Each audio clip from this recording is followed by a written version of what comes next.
Yan, magluluto tayo ng munggo.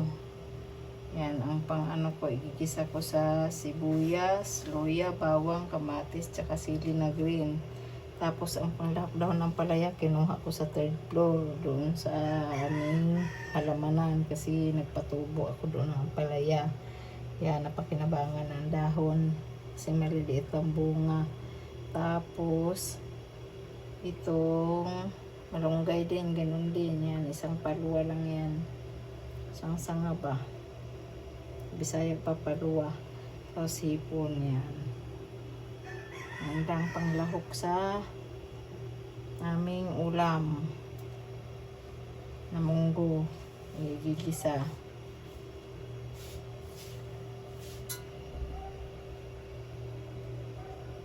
Dahil Biyernes ngayon yan, bagay ang munggo.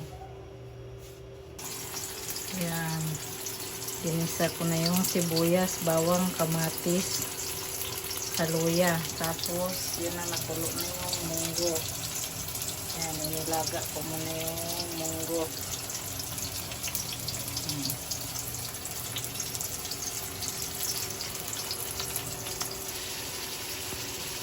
Yan. Ginisa ko na yung hipon.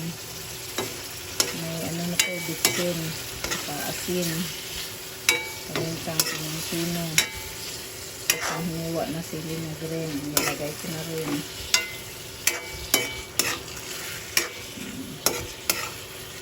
Pinatusta ko muna yung mga luya, sibuyas, bawang, kamatis para mas malasa.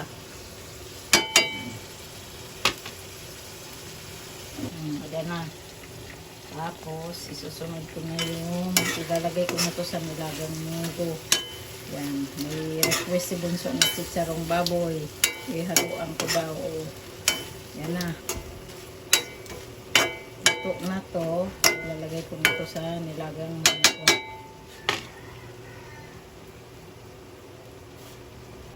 Ayan. Sasalin ko na yung aking ginisang hipon. Saka yung chicharon sa nilagang munggo.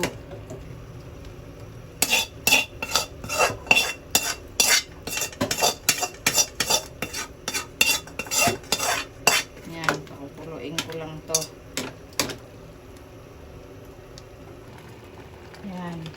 Pag kumulo na, tikman ko ng lasa daw ko, ilagay uli yung isang buong sili na green at saka dahon na lagay ko na ang palaya. Nakalibre na ako sa mga dahon-dahon galing sa taas sa aming tinanim sa paso. Okay na ang lasa. Ilulunod ko na, ilagay ko na tong dahon ng malunggay at saka palaya. Nagsama ko na. Ayan.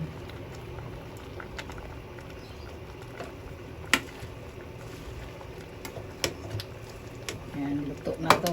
Shout out po pala sa lahat ng aming subscriber na mga datihan at baguhan sa Luzon, Visayas at Mindanao at sa ibang bansa. God bless po sa ating lahat. Love you all, miss you all. Next time na video.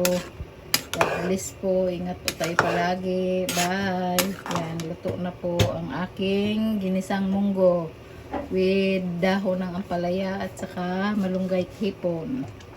Chicharon ng baboy. Yan.